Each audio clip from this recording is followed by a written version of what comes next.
It's imperative that while you are building your course in Blackboard, you're constantly checking the student perspective.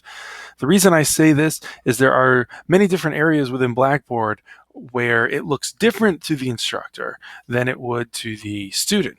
So as you're building your course and as you're designing the content and the assessments, it's always a good idea to jump in as a student to see what it looks like and then design from there.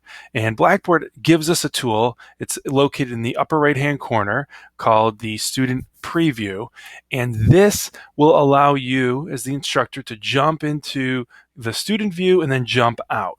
And this is very useful for things like designing an assessment, and then you want to go in as a student and complete the assessment, and then you go back as the instructor and you grade it, and then you jump back as the student and you look at the grade and the feedback. So you can kind of get that whole cycle back and forth, and this tool is very handy for that. So really quickly, we'll see in this area of my course, I have an assignment down here called create a school newsletter. Okay, so let's say this is the first time I created an assignment and I want to see how a student would complete it.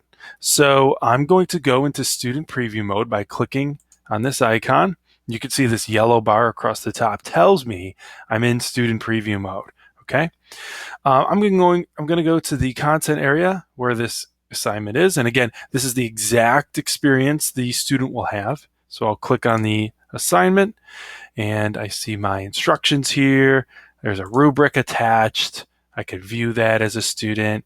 And then I can, from here, either write my submission or attach a file.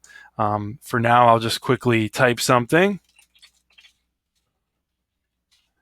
Okay. And then if I wanted to, I could send some comments to the instructor and then hit submit. And then what we'll see here is that it shows the student what they're submitting. Okay, and I'll click OK. So that's been submitted to the instructor. Now I want to jump back to the instructor mode so I can correct that or grade it and give feedback. So now up in the right hand corner here, I have to say exit preview. Now this is very important. By default, it's selected that upon exiting student preview mode, it will delete the content and the preview user. Okay. Now in this case, I don't want to do that because I actually want to see the submission I just created as a preview student. So I don't want to delete it. So I'll say keep the preview user and all the data and then click continue.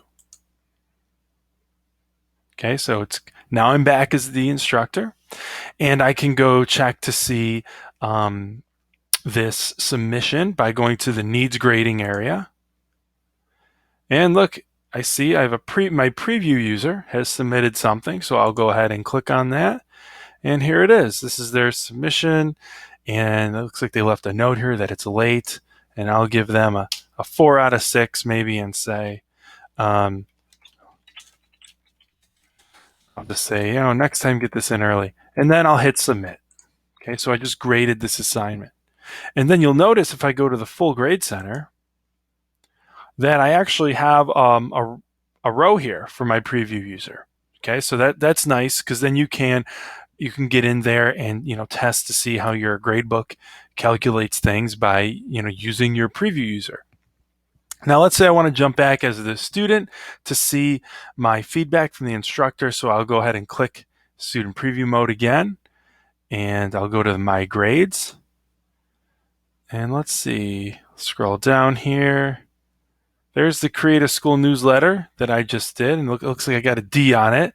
And I have a little speech bubble here, which means the instructor left me some feedback. Okay, yeah, next time get this in early. And so that's really quickly how to jump in and out of the student preview mode. Again, I'll exit the preview. And maybe this time I do want to delete it. I want to get rid of everything. You could do that, or you could continue to keep it. And if you don't want it to ask you every time, if you always are going to want to delete it or always want to keep it, you could check, remember this choice, don't ask me again. I always want to keep it, continue. And that's about it.